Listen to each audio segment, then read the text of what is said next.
Welcome back ಸ್ನೇಹಿತರೆ, ನೀವು ನೋಡ್ತಾ ಇದ್ದೀರಾ life at particle farms YouTube channel. ಇವತ್ತು ಮತ್ತೊಂದು ಬ್ಲಾಗ್ ಜೊತೆ ನಿಮ್ಮ ಮುಂದೆ ಬರ್ತಾ ಇರೋದು. ಇವಾಗ ಸಂಜೆ ಬ್ಲಾಗ್ ಅನ್ನ ಶುರು ಮಾಡಿದ್ದೀನಿ. ನೋಡೋಣ ಇವತ್ತಿನ ವಿಡಿಯೋದಲ್ಲಿ ಏನೆಲ್ಲ ವಿಷಯಗಳಿದೆ ಅಂತ. ಹಾಗೆಯೇ ಲಾಸ್ಟ್ ಬ್ಲಾಗ್ ನ ಕೊನೆಗೆ ನೀವು ಒಂದು ಕಾಳು ಮೆಣಸಿನ ಗರೆಗಳನ್ನ ಕ್ಲೀನ್ ಮಾಡೋ ಒಂದು ಕ್ಲಿಪ್ಪಿಂಗ್ಸ್ ಅನ್ನ ನೋಡಿರ್ತೀರಾ. ಸೊ ಅದೇ ಮೆಣಸು ಇವಾಗ ಇಲ್ಲಿ 3 ಬಿಸಿಲಾಯ್ತು.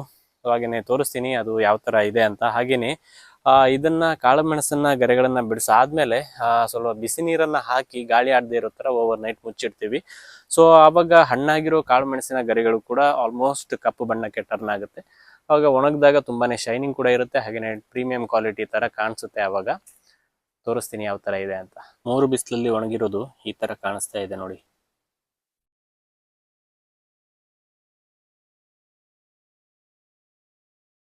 ಎರಡು ಬಿಸಿಲಂತೂ ಖಂಡಿತವಾಗ್ಲೂ ಒಣಗಿಸ್ಲೇಬೇಕು.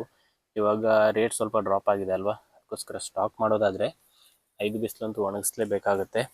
ಯಾಕಂದ್ರೆ ನಮ್ಮ ಅಂಗಳದಲ್ಲಿ 11 ಗಂಟೆ ಆದ್ಮೇಲೆ ನೀಟಾಗಿ ಬಿಸಿಲು ಬರೋದು, ಅದಕ್ಕೋಸ್ಕರ 5 ಬಿಸಿಲಂತೂ ಬೇಕಾಗುತ್ತೆ ಕರೆಕ್ಟಾಗಿ ಒಣಗೋದಿಕ್ಕೆ. ಅಡಿಕೆ ಕೊಯ್ಲಿನ ಕೆಲಸ ಕಂಪ್ಲೀಟ್ ಆಗಿದೆ, ಬಟ್ ಹೆಕ್ಕಿ ತಗೊಂಬರೋ ಕೆಲಸ ಕಂಪ್ಲೀಟ್ ಆಗಿಲ್ಲ. ಯಾಕಂದ್ರೆ ಅಲ್ಲೊಂದು ಇಲ್ಲೊಂದು ಮರಗಳಲ್ಲಿ ಅಂದ್ರೆ ಬಳ್ಳಿಗಳಲ್ಲಿ ಕಾಳು ಮೆಣಸು ಕೊಯ್ಯೋದು ಬಾಕಿ ಇದೆ. ವರ್ಕರ್ಸ್ ಆ ಕೆಲಸದಲ್ಲಿದ್ದಾರೆ, ಹಂಗೆ ಒಬ್ಬರೇ ಸ್ವಲ್ಪ ಸ್ವಲ್ಪ ಹೆಕ್ತಾ ಇದ್ದಾರೆ. ಸೊ ಹೆಕ್ಕಿರೋದನ್ನ ಇವಾಗ ತಗೊಂಡ್ಬರ್ಬೇಕು. ಗೊನೆಗಳನ್ನ ಕೂಡ ತಂದಾಗಿಲ್ಲ, ಸ್ವಲ್ಪ ತಂದಾಗಿದೆ. ಅದನ್ನ ಇವಾಗ ಸ್ಪ್ರೆಡ್ ಮಾಡೋದಕ್ಕೂ ಅರೇಂಜ್ಮೆಂಟ್ ಎಲ್ಲ ಮಾಡ್ಬೇಕಷ್ಟೇ. ಇವಾಗ ಅಗ್ರೋ ಕಾರ್ಟಲ್ಲಿ ತಗೊಂಡ್ಬರೋದಕ್ಕೆ ಹೋಗ್ಬೇಕು. ಬನ್ನಿ ತೋಟದ ಕಡೆ ಹೋಗೋಣ. 3ನೇ ಕೊಯ್ಲನ್ನ ಸ್ವಲ್ಪ ಲೇಟಾಗಿ ಮಾಡ್ತಾ ಇರೋದು. ಆವಾಗ 3 ಹಾಗೆಯೇ 4ನೇ ಕೊಯ್ಲಿನ ಗೊನೆಗಳೆಲ್ಲ ಆಲ್ಮೋಸ್ಟ್ ಆಗಿ ಕೊಯ್ಯೋದಕ್ಕೆ ಸಿಗುತ್ತೆ. ಹಾಗೆಯೇ ಗೊನೆಗಳನ್ನ ನೀಟಾಗಿ ಅಗ್ರೋ ಕಾರ್ಟಲ್ಲಿ ಸೆಟ್ ಮಾಡ್ಕೊಂಡು ಹೋದ್ರೆ ಜಾಸ್ತಿಯಾಗಿ ಗೊನೆಗಳನ್ನ ತಗೊಂಡ್ಬರೋದಕ್ಕಾಗುತ್ತೆ. ಬಟ್ ಈ ತರ ಜೋಡಿಸೋದಕ್ಕೆ ಸ್ವಲ್ಪ ಟೈಮ್ ಹಿಡಿಸುತ್ತೆ. ಮೊದಲನೇ ರೌಂಡಲ್ಲಿ ಗೊನೆಗಳನ್ನ ತಗೊಂಡು ಹೋಗ್ತಾ ಇದ್ದೀನಿ. ನೆಕ್ಸ್ಟ್ ರೌಂಡಲ್ಲಿ ಗೋಣಿ ಚೀಲಗಳನ್ನ ತಗೊಂಡು ಹೋಗೋದು. ಸುಮಾರಾಗಿ 8 ರಿಂದ 9 ಗೋಣಿ ಚೀಲವನ್ನ ತಗೊಂಡು ಹೋಗೋದಕ್ಕಾಗುತ್ತೆ. ಹಾಗೆಯೇ ಇತ್ತೀಚೆಗೆ ಪೆಟ್ರೋಲಲ್ಲಿ ಎಥನಾಲ್ ಅನ್ನ ಮಿಕ್ಸ್ ಮಾಡೋದ್ರಿಂದ ಕಾರ್ಬೋರೇಟ್ನ ಸಮಸ್ಯೆಗಳು ಬರುತ್ತೆ. ಅದಕ್ಕೋಸ್ಕರ ಮೆಷಿನ್ ಅನ್ನ ಯೂಸ್ ಮಾಡಾದ್ಮೇಲೆ ಪೆಟ್ರೋಲ್ ವಾಲ್ವನ್ನ ಬಂದ್ ಮಾಡಿ ಗಾಡಿನ ಸ್ಟಾರ್ಟ್ ಮಾಡಬೇಕು. ಆಮೇಲೆ ಪೆಟ್ರೋಲ್ ಖಾಲಿ ಆದ್ಮೇಲೆ ತಾನಾಗಿ ನಿಲ್ಲುತ್ತೆ ಅಲ್ವಾ. ಸೊ ಈ ತರ ಮಾಡೋದ್ರಿಂದ ಕಾರ್ಬೋರೇಟರ್ನ ಸಮಸ್ಯೆಗಳು ಬರಲ್ಲ ಅಂತ ಮೆಕ್ಯಾನಿಕ್ ಹೇಳಿದ್ರು. ಅದಕ್ಕೋಸ್ಕರ ಅದನ್ನೇ ಫಾಲೋ ಮಾಡ್ತಾ ಇದ್ದೀನಿ ಸದ್ಯಕ್ಕೆ. 3 ಬಿಸಿಲಾಗಿರೋ ಕಾಳು ಮೆಣಸನ್ನ ಇವಾಗ ಸ್ವಲ್ಪ ರಾಶಿ ಮಾಡಿ ಇಡ್ತಾ ಇದ್ವಿ. ಏನಕ್ಕೆ ಅಂತ ಹೇಳಿದ್ರೆ ನಮ್ಮ ನಾಯಿನ ಬಿಟ್ಟಾಗ ಅದ್ರ ಮೇಲ್ಗಡೆ ಎಲ್ಲ ಓಡಾಡಿದ್ರೆ ಆಮೇಲೆ ಚಲಾಪಿಲಿ ಆಗ್ಬಿಡುತ್ತೆ. ಅದಕ್ಕೋಸ್ಕರ ಸ್ವಲ್ಪ ರಾಶಿ ಮಾಡಿ ಮುಚ್ಚಿಡ್ತೀವಿ. ಕಾಳು ಮೆಣಸಿನ ಕೆಲಸವನ್ನ ಮಾಡುವಾಗ ಮಗಳಂತೂ ತಪ್ಪದೆ ಬರ್ತಾಳೆ. ಏನಾದ್ರೂ ಆಟ ಆಡೋದಕ್ಕೆ ಸಿಗುತ್ತೆ ಅಂತ ಅವಳಿಗೂ ಗೊತ್ತು. ಅದಕ್ಕೋಸ್ಕರ ಇವತ್ತಿಗೆ 4 ಬಿಸಿಲಾಯ್ತು ಈ ಮೆಣಸಿಗೆ. ಅಲ್ಲೊಂದು ಇಲ್ಲೊಂದು ಕಾಳುಗಳು ಸ್ವಲ್ಪ ಹಸಿರಾಗಿ ಕಾಣಿಸ್ತಾ ಇದೆ. ಇನ್ನೆರಡು ಬಿಸಿಲು ಬೇಕಾಗ್ಬೋದು ಅಂತ ಅನಿಸ್ತಾ ಇದೆ. ಇಷ್ಟೆಲ್ಲ ಆಗಿ ಅದನ್ನ ಕ್ಲೀನ್ ಮಾಡಿ ಸ್ಟಾಕ್ ಮಾಡ್ಬೋದು. ಇಷ್ಟೆಲ್ಲ ಕೆಲಸ ಆಗುವಷ್ಟರಲ್ಲಿ 4 ಗಂಟೆ ಆಗೋಯ್ತು. ಇನ್ನು ತೋಟಕ್ಕೆ ಇರಿಗೇಷನ್ ಶುರು ಮಾಡೋ ಸಮಯ. ಹಾಗೆಯೇ ಟ್ಯಾಂಕಲ್ಲಿ ನೀರೆಷ್ಟಿದೆ ಅಂತ ನೋಡೋದಕ್ಕಂತ ಬಂದೆ. ಅಷ್ಟರಲ್ಲಿ ನೋಡಿ ಇಲ್ಲಿ ಟ್ಯಾಂಕ್ನ ಪಕ್ಕದಲ್ಲಿರೋ ರಂಬುಟನ್ ಗಿಡಗಳಲ್ಲಂತೂ ಇವಾಗ ಚೆನ್ನಾಗಿ ಹೋಗೋದಕ್ಕೆ ಶುರುವಾಗಿದೆ. ಈ ಬಾರಿ ಗೊತ್ತಿಲ್ಲ ಯಾವ ಥರ ಸೆಟ್ಟಿಂಗ್ ಆಗುತ್ತೆ ಅಂತ ಕಾಯಿಗಳು. ಕಳೆದ ವರ್ಷ ಅಥವಾ ಕಳೆದ 2 ವರ್ಷಗಳಿಂದ ಇಳುವರಿ ಅಂತೂ ತುಂಬಾನೇ ಕಡಿಮೆ ಇತ್ತು. ಸೆಕೆ ಜಾಸ್ತಿ ಆಗಿರೋದ್ರಿಂದ ಡ್ರಾಪಿಂಗ್ಸ್ಗಳು ತುಂಬಾನೇ ಆಗ್ತಾ ಇತ್ತು. ನಾವು ಅದಕ್ಕೇನು ಫಂಗಿಸೈಡ್ ಅದು ಇದೇನು ಸ್ಪ್ರೇ ಮಾಡಿಲ್ಲ, ಬಟ್ ಡ್ರಾಪಿಂಗ್ಸ್ಗಳು ತುಂಬಾನೇ ಆಗಿರೋದ್ರಿಂದ ನಮಗೆ ತಿನ್ನೋದಕ್ಕೆ ಎಷ್ಟು ಬೇಕು ಅಷ್ಟು ಮಾತ್ರ ಸಿಗ್ತಾ ಇತ್ತು. ಈ ಒಂದು ಮಾವಿನ ಮರದಲ್ಲಿ ಈ ವರ್ಷ ಜಾಸ್ತಿಯಾಗಿ ಹೂ ಹೋಗಿತ್ತು, ಬಟ್ ಸೆಟ್ಟಿಂಗ್ ಅಷ್ಟೊಂದು ಜಾಸ್ತಿಯಾಗಿ ಆಗಿಲ್ಲ.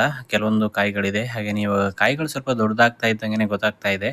ಇದು ಅಪ್ಪ ಈ ಮರದಲ್ಲಿ ಒಂದು ರೆಂಬೆಯಲ್ಲಿ ಒಂದು ಗ್ರಾಫ್ಟಿಂಗ್ ಮಾಡಿದ್ರು. ಸೊ ಅದು ಈ ಪಾರ್ಟಲ್ಲಿ ಗ್ರಾಫ್ಟಿಂಗ್ ಮಾಡಿರೋದು ನೋಡಿ.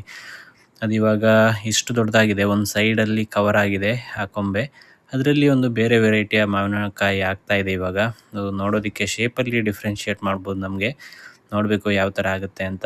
ಯಾವ ಹಣ್ಣು ಅಂತಲೂ ಅವ್ರಿಗೂ ನೆನಪಿಲ್ಲ. ಇವಾಗ 3 ವರ್ಷಗಳ ಹಿಂದೆ ಗ್ರಾಫ್ಟ್ ಮಾಡಿರೋದದು. ಇವಾಗಂತೂ 10-15 ಕಾಯಿಗಳು ಕಾಣಿಸ್ತಾ ಇದೆ. ಮರುದಿನ ಬೆಳಿಗ್ಗೆ ಇವಾಗ ಬ್ಲಾಗನ್ನು ಕಂಟಿನ್ಯೂ ಮಾಡ್ತಾ ಇದ್ದೀನಿ. ಹಾಗೆಯೇ ಬೆಳಗಿನ ಕೆಲಸಗಳೆಲ್ಲ ಆಗ್ಬಿಟ್ಟು ಇವಾಗ 9 ಗಂಟೆ ಆಗ್ತಾ ಬಂತು. ಇವಾಗ ಸ್ಪ್ರೇಯಿಂಗ್ ಕೆಲಸವನ್ನು ಕಂಟಿನ್ಯೂ ಮಾಡೋದಕ್ಕಂತ ಹೊರಟಿದ್ದೀವಿ. ಹಾಗೆಯೇ ಮೆಣಸನ್ನು ಕೂಡ ಇಲ್ಲಿ ಒಣಗೋದಕ್ಕೆ ಸ್ಪ್ರೆಡ್ ಮಾಡೋ ಕೆಲಸ ಆಗಿದೆ. ನಿನ್ನೆ ತಿರ್ಗಾ ರಾಶಿ ಮಾಡಿದ್ದೀವಿ ಅಲ್ವಾ, ಸೊ ಅದನ್ನು ಇವಾಗ ಸ್ಪ್ರೆಡ್ ಮಾಡಾಗಿದೆ. ಇವಾಗ ಮೊನ್ನೆನೇ ಹೇಳ್ದಂಗೆ ಸಿಂಗಾರಕ್ಕೆ ಸ್ಪ್ರೇಯನ್ನು ಕೊಡ್ತಾ ಇದ್ದೀವಿ. 2ನೇ ಸ್ಪ್ರೇ ಇವಾಗ ಎಂಡೋಫಿಲ್ Z78 ಹಾಗೆಯೇ ಇಮಿಡಾಕ್ಲೋಪ್ರಿಡ್ ಕಂಟೆಂಟ್ ಇರೋ ಒಂದು ರೇನ್ಮಿಡಾ ಅನ್ನೋ ಒಂದು ಇನ್ಸೆಕ್ಟಿಸೈಡನ್ನು ಆ್ಯಡ್ ಮಾಡಿ ಸ್ಪ್ರೇಯನ್ನು ಮಾಡ್ತಾ ಇರೋದು. ಮನೆಯ ಪಕ್ಕದಲ್ಲಿರೋ ತೋಟಗಳಿಗೆ ಸುಮಾರು 40 ದಿನಗಳಾಯಿತು ಮೊದಲನೇ ಸ್ಪ್ರೇ ಮಾಡಿ. ಹಾಗೆಯೇ 2ನೇ ಸ್ಪ್ರೇಯನ್ನು ಇವಾಗ ಕಂಟಿನ್ಯೂ ಮಾಡ್ತಾ ಇರೋದು. ಹಳೆ ತೋಟಗಳಿಗೆ ಸ್ವಲ್ಪ 1 ವಾರ ಗ್ಯಾಪ್ ಇದೆ. ಸೊ ಅದನ್ನು ನೆಕ್ಸ್ಟ್ ಮಾಡೋಣ ಅಂತ ಅಂದ್ಕೊಂಡಿದ್ದೀವಿ. ಏನಕ್ಕೆ ಅಂತ ಹೇಳಿದ್ರೆ ಕೊಯ್ಲು ಮಾಡಿರೋ ಅಡಿಕೆಯನ್ನು ಹೆಕ್ಕೋ ಕೆಲಸ ಕಂಪ್ಲೀಟ್ ಆಗಿಲ್ಲ, ಅದು ಕೂಡ ಕಂಪ್ಲೀಟ್ ಆಗಬೇಕಲ್ವ. ಮನೆ ಪಕ್ಕ ಇರೋ ತೋಟಕ್ಕೆ ಸ್ಪ್ರೇಯನ್ನು ಕಂಪ್ಲೀಟ್ ಮಾಡಾದಮೇಲೆ ಆ ಕೆಲಸವನ್ನು ಮಾಡಬೇಕು. ಹಾಗೆಯೇ ಇವಾಗ ಬಿಸಿಲು ಅಥವಾ ಸೆಕೆ ಶುರುವಾದಮೇಲೆ ಕಾಳುಮೆಣಸಿನ ಬಳ್ಳಿಗಳು ತುಂಬಾ ಚಿಗುರ್ಕೊಳ್ತಾ ಇದೆ. ಹಾಗೆಯೇ ಗಾಳಿಗೆ ಸ್ವಲ್ಪ ಬಗ್ಗಿ ಈ ಥರ ಕಟ್ಟಾಗೋ ಚಾನ್ಸಸ್ ಎಲ್ಲ ಇರುತ್ತೆ. ಅದಕ್ಕೋಸ್ಕರ ಬಳ್ಳಿ ಕಟ್ಟೋ ಕೆಲಸ ತುಂಬಾ ಇಂಪಾರ್ಟೆಂಟ್ ಈ ಟೈಮಲ್ಲಿ. ಇವಾಗ ನೋಡಿ ಕೀಟಗಳ ಬಾಧೆ ಕೂಡ ಇದೆ. ಇದು ಟಾಪ್ ಶೂಟ್ ಗ್ರಾಫ್ಟ್ ಮಾಡಿರೋ ಬಳ್ಳಿ ಚೆನ್ನಾಗಿ ಬರ್ತಾ ಇದೆ. ಅಡಿಕೆ ಮರಕ್ಕೆ ನಾಟಿ ಮಾಡಿರೋದು ಕಳೆದ ಆಗಸ್ಟಲ್ಲಿ ನಾಟಿ ಮಾಡಿರೋದು ಅನಿಸುತ್ತೆ. ನಾಟಿ ಮಾಡಿದಾಗ ಅಷ್ಟೊಂದು ಚೆನ್ನಾಗಿ ಪಿಕಪ್ ಆಗಿಲ್ಲ. ತುಂಬಾ ಟೈಮ್ ಹಿಡಿಸಿತ್ತು ಮೇಲ್ಗಡೆ ಬರೋದಕ್ಕೆ. ಇವಾಗ ಚಿಗುರ್ಕೊಂಡು ಆದಮೇಲೆ ತುಂಬ ಚೆನ್ನಾಗಿ ಬರ್ತಾ ಇದೆ. ಮಧ್ಯಾಹ್ನಂತರ ಇವಾಗ ನರ್ಸರಿ ಕೆಲಸದಲ್ಲಿ ಕಂಟಿನ್ಯೂ ಆಗ್ತಾ ಇದ್ದೀನಿ. ಚೆನ್ನಾಗಿ ಚಿಗುರಿರೋ ಗಿಡಗಳನ್ನು ಸೆಲೆಕ್ಟ್ ಮಾಡಿ ಸಪ್ರೇಟಾಗಿ ಇಡ್ತಾ ಇದ್ದೀನಿ. ಬುಕ್ಕಿಂಗ್ ಮಾಡಿರೋರಿಗೆ ಕೊಡೋದಿತ್ತು. ಅದಕ್ಕೋಸ್ಕರ 2 ಅಥವಾ 3 ಇಲೆ ಬಂದಿರೋದನ್ನು ಇವಾಗ ಪಿಕ್ ಮಾಡಿ ಸಪ್ರೇಟಾಗಿ ಇಡಬೇಕು. ಇಲ್ಲಾಂದರೆ ಅದು ಬಂದಮೇಲೆ ಅದೆಲ್ಲ ಕೆಲಸವನ್ನು ಮಾಡ್ಕೊಂಡು ಕೂತ್ರೆ ತುಂಬಾ ಟೈಮ್ ಹಿಡಿಸುತ್ತೆ. ಅದಕ್ಕೋಸ್ಕರ ನೋಡಿ ಇವಾಗ ಸೆಲೆಕ್ಟ್ ಮಾಡಿ ತೆಗೆದಿಟ್ಟಿರೋ ಗಿಡಗಳು ಈ ಥರ ಕಾಣಿಸ್ತಾ ಇದೆ. 2ರಿಂದ 3 ಎಲೆಗಳು ಬರ್ತಾ ಇದೆ. ಇಷ್ಟೆಲ್ಲ ಕೆಲಸ ಆಗಿ ಇವಾಗ ಇರಿಗೇಷನ್ ಕೆಲಸದ ಕಡೆ ಹೊರಟೆ. ನಮ್ಮಲ್ಲಿ ಡ್ರಿಪ್ ಇರಿಗೇಷನ್ ಇರೋದ್ರಿಂದ ಸ್ಯಾಂಡ್ ಫಿಲ್ಟರ್ ಹಾಗೇನೆ ಡಿಸ್ಕ್ ಫಿಲ್ಟರ್ ಇದೆ. ಇದನ್ನು 2 ಅಥವಾ 3 ದಿನಗಳಿಗೆ ಒಂದು ಬಾರಿ ಕ್ಲೀನ್ ಮಾಡಬೇಕಾಗುತ್ತೆ. ಅದರ ಜೊತೆ ಇವಾಗ ಗ್ರಾಫ್ಟಿಂಗ್ ಮಾಡೋದಕ್ಕೆ ಹಿಪ್ಪಲಿ ಗಿಡಗಳನ್ನು ಮನೆಯ ಪಕ್ಕದಲ್ಲೇ ಸ್ವಲ್ಪ ಜಾಗದಲ್ಲಿ ಬೆಳೀತಾ ಇದ್ದೀವಿ. ಸೊ ಅಲ್ಲಿಂದ ಇವಾಗ ಗಾಡಿನಲ್ಲಿ ತೊಗೊಂಡು ಬಂದು ನರ್ಸರಿಗೆ ಶಿಫ್ಟ್ ಮಾಡಬೇಕಿತ್ತು. ಏನಕ್ಕೆ ಅಂತ ಹೇಳಿದ್ರೆ ನಾಳೆ ಬೆಳಿಗ್ಗೆ ಸ್ವಲ್ಪ ಗ್ರಾಫ್ಟಿಂಗ್ ಕೆಲಸದಲ್ಲಿ ಕಂಟಿನ್ಯೂ ಆಗಬೇಕು ಅಂತ ಅಂದ್ಕೊಂಡಿದ್ದೆ. ಅದಕ್ಕೋಸ್ಕರ ಅಗ್ರೋ ಕಾರ್ಟನ್ನು ಇಲ್ಲಿ ತನಕ ಬರೋದಕ್ಕೆ ಒಂದು ದಾರಿಯನ್ನು ಮಾಡಿದ್ದೀವಿ. ಈ ದಾರಿಯಲ್ಲಿ ಅಗ್ರೋ ಕಾರ್ಟಲ್ಲಿ ಮಣ್ಣು ತೊಗೊಂಬರೋದಕ್ಕೂ ಆಗುತ್ತೆ, ನರ್ಸರಿಗೆ ಅಥವಾ ಕವರ್ಗಳಿಗೆ ಮಣ್ಣು ತುಂಬೋದಕ್ಕೆ. ಹಾಗೆಯೇ ಗಿಡಗಳು ರೆಡಿಯಾದಾಗ ತಗೊಂಡೋಗೋದಕ್ಕೂ ಕೂಡ ತುಂಬಾ ಹೆಲ್ಪ್ಫುಲ್ ಆಗುತ್ತೆ ಈ ಥರ ದಾರಿ ಮಾಡಿರೋದ್ರಿಂದ. ಪ್ಲ್ಯಾಂಟ್ ಮಾಡಿರೋ ಎಲ್ಲ ಹಿಪ್ಪಲಿ ಕಡ್ಡಿಗಳು ಚೆನ್ನಾಗಿ ಚಿಗುರೋದಿಲ್ಲ, ಹಾಗೆಯೇ ಸಕ್ಸಸ್ ಕೂಡ ಆಗಲ್ಲ. ಅದರಲ್ಲಿ ಸೆಲೆಕ್ಟ್ ಮಾಡಿಕೊಂಡು ಇವಾಗ ನಾನು ತೊಗೊಂಡು ಹೋಗ್ತಾ ಇದ್ದೀನಿ. ಏನಕ್ಕೆ ಅಂತ ಹೇಳಿದ್ರೆ ನರ್ಸರಿ ಕಡೆಗೆ ತೊಗೊಂಡು ಹೋಗಾದ್ಮೇಲೆ ಅಲ್ಲಿ ರಿಜೆಕ್ಟ್ ಆಗೋ ಬದಲು ಇಲ್ಲೇ ರಿಜೆಕ್ಟ್ ಮಾಡಿ ತೊಗೊಂಡು ಹೋದರೆ ನನಗೆ ತುಂಬ ಕೆಲಸ ಕಡಿಮೆ ಆಗುತ್ತೆ. ಅದಕ್ಕೋಸ್ಕರ ಇಲ್ಲಿ ರಿಜೆಕ್ಟ್ ಮಾಡಿರೋ ಕವರ್ಗಳು ನಿಮಗೆ ಕಾಣಿಸ್ತಾ ಇರ್ಬೋದು ತುಂಬಾ ಇದೆ. ಸೊ ಅದರಿಂದ ಇವಾಗ ಹಿಪ್ಪಲಿ ಕಡ್ಡಿಗಳನ್ನು ತೆಗೆದು ಅದಕ್ಕೆ ಬೇರೆ ಕಡ್ಡಿಗಳನ್ನು ರೀಪ್ಲ್ಯಾಂಟ್ ಮಾಡಬೇಕಾಗುತ್ತೆ. ಕೆಲವೊಂದು ಬಾರಿ ಗ್ರೋತ್ ತುಂಬ ಸ್ಲೋ ಇರುತ್ತೆ. ಅಂಥದ್ದಕ್ಕೆ ಸ್ವಲ್ಪ ಗೊಬ್ಬರ ಕೊಟ್ಟರೆ ತುಂಬ ಚೆನ್ನಾಗಿ ಬರುತ್ತೆ ಆವಾಗ. ಸೊ ನೋಡಿಕೊಂಡು ನಾವು ಡಿಸಿಷನ್ನ ತಗೋಬೇಕು, ಬೇರೆ ರೀಪ್ಲ್ಯಾಂಟ್ ಮಾಡೋದು ಅಥವಾ ಅದಕ್ಕೆ ಗೊಬ್ಬರ ಕೊಡೋದು ಅಂತ.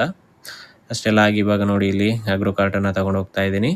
ತುಂಬಾ ಕೇರ್ಫುಲ್ಲಾಗಿರಬೇಕು. ಇಲ್ಲಿ ಸ್ವಲ್ಪ ಜಾಸ್ತಿಯಾಗಿ ಸ್ಲೋಪಿ ಇದೆ ಈ ಜಾಗ ಅಂತೂ. ಅದಕ್ಕೋಸ್ಕರ ಕೇರ್ಫುಲ್ಲಾಗಿ ತೊಗೊಂಡು ಹೋಗ್ತಾ ಇದ್ದೀನಿ. ಅಡಿಕೆ ಮರಗಳನ್ನು ಕಟ್ ಮಾಡಿ ಅಲ್ಲಿ ಚಿಕ್ಕದಾಗೊಂದು ಸಂಕ ಥರ ಹಾಕಿದ್ದೀವಿ ತೊಗೊಂಡು ಹೋಗೋದಕ್ಕೆ. ಸಂಜೆ 6 ಗಂಟೆ ಆಗ್ತಾ ಇದ್ದಂಗೆ ನೆನಪಾಯಿತು ಸೋಲಾರ್ ಡ್ರೈಯರ್ ಒಳಗಡೆ ಇದ್ದಿರೋ ಕಾಳು ಮೆಣಸನ್ನು ಗೋಣಿಗೆ ತುಂಬೋ ಕೆಲಸ ಇದೆ ಅಂತ. ಅದಕ್ಕೋಸ್ಕರ ನಾನು ಹೆಂಡತಿ ಹಾಗೆಯೇ ಮಗಳನ್ನು ಕರ್ಕೊಂಡು ಇಲ್ಲಿ ಬಂದಿದ್ದೀವಿ. ನಾವು ಈ ಥರ ಏನಾದರೂ ಕೆಲಸ ಮಾಡ್ತಾ ಇದ್ದರೆ ಮಕ್ಳಿಗೂ ಜಾಯ್ನ್ ಆಗೋದಕ್ಕೆ ತುಂಬಾ ಖುಷಿಯಾಗುತ್ತೆ. ಬಟ್ ಕಾಳುಮೆಣಸಿನ ಕೆಲಸ ಮಾಡುವಾಗ ಜಾಯ್ನ್ ಆದರೆ ನಮಗೆ ಸ್ವಲ್ಪ ಕಷ್ಟ ಆಗುತ್ತೆ. ಕೆಲಸ ಬೇಗನೆ ಆಗಲ್ಲ. ಇವಳು ಆ ರಾಶಿನಲ್ಲಿ ಬಂದು ತಿರ್ಗಾ ಆ ಕಡೆ ಈ ಕಡೆ ಓಡಾಡಿದ್ರೆ ಅದನ್ನು ತಿರ್ಗಾ ಗುಡಿಸೋ ಕೆಲಸ ಆಗಿಬಿಡುತ್ತೆ. ನಾವು ಅಡಿಕೆಯನ್ನು ಇಂಟರ್ಲಾಕ್ ಅಂಗಳದಲ್ಲಿ ಒಣಗಿಸೋದ್ರಿಂದ ಸ್ವಲ್ಪ ಪಟೋರದ ಕ್ವಾಂಟಿಟಿ ಸ್ವಲ್ಪ ಜಾಸ್ತಿಯಾಗಿ ಬರುತ್ತೆ. ಅದಕ್ಕೋಸ್ಕರ ಕಳೆದ 2 ವರ್ಷಗಳಿಂದ ನಾವು ಅಡಿಕೆಯನ್ನು ಸ್ವಲ್ಪ ದಪ್ಪನೆ ಹಾಕ್ತಾ ಇದ್ವಿ. ಅಂದರೆ ಸುಮಾರು ಒಂದು 15 ಬಿಸಿಲು ಆದಮೇಲೆ ಜಾಸ್ತಿಯಾಗಿ ದಪ್ಪಕ್ಕೆ ಹಾಕ್ತಾ ಇದ್ದೀವಿ. ಇಷ್ಟು ದಪ್ಪನೆ ಹಾಕುವಾಗ ಅಡಿಕೆಯನ್ನು 10 ದಿನಗಳಿಗೊಮ್ಮೆ ಈ ಥರ ಮಗಚ್ತಾ ಇರಬೇಕು. ಇಲ್ಲಾಂದರೆ ಎಲ್ಲ ಕಡೆ ಅಡಿಕೆ ಕರೆಕ್ಟಾಗಿ ಒಣಗಲ್ಲ. ಸುಮಾರು 60 ಬಿಸಿಲಂತೂ ಬೇಕಾಗುತ್ತೆ ಈ ಥರ ದಪ್ಪನೆ ಹಾಕಿದ್ರೆ. ಇಲ್ಲಾಂದರೆ ಇವಾಗ ಜಾಸ್ತಿಯಾಗಿರೋ ಬಿಸಿಲಿಗೆ 50 ಬಿಸಿಲಿಗೆ ಇಂಟರ್ಲಾಕ್ ಅಂಗಳದಲ್ಲಿ ಒಣಗಿಬಿಡುತ್ತೆ. ಬಟ್ ಇಷ್ಟು ದಪ್ಪಕ್ಕೆ ಹಾಕುವಾಗ 60 ಬಿಸಿಲು ಹಾಕಿ ನೋಡಿಕೊಂಡು ಆಮೇಲೆ ಗೋಣಿ ಚೀಲದಲ್ಲಿ ತುಂಬಿ ಇಡ್ಬೋದು. ಇವಾಗ 90% ಅಡಿಕೆ ಕೊಯ್ಲಿದು ಅಂಗಳಕ್ಕೆ ತಲುಪಾಗಿದೆ. ಇನ್ನು ಅದನ್ನು ಗೊನೆಗಳಿಂದ ಸಪ್ರೇಟ್ ಮಾಡಿ ಸ್ಪ್ರೆಡ್ ಮಾಡೋ ಕೆಲಸ ಎಲ್ಲ ಬಾಕಿ ಇದೆ.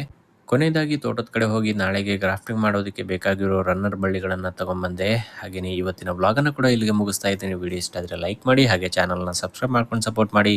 ಮತ್ತೊಂದು ವಿಡಿಯೋದೊಂದಿಗೆ ನಿಮ್ಮ ಮುಂದೆ ಬರ್ತೀನಿ. ಅಲ್ಲಿ ತನಕ ನಮಸ್ಕಾರ ಸ್ನೇಹಿತರೆ.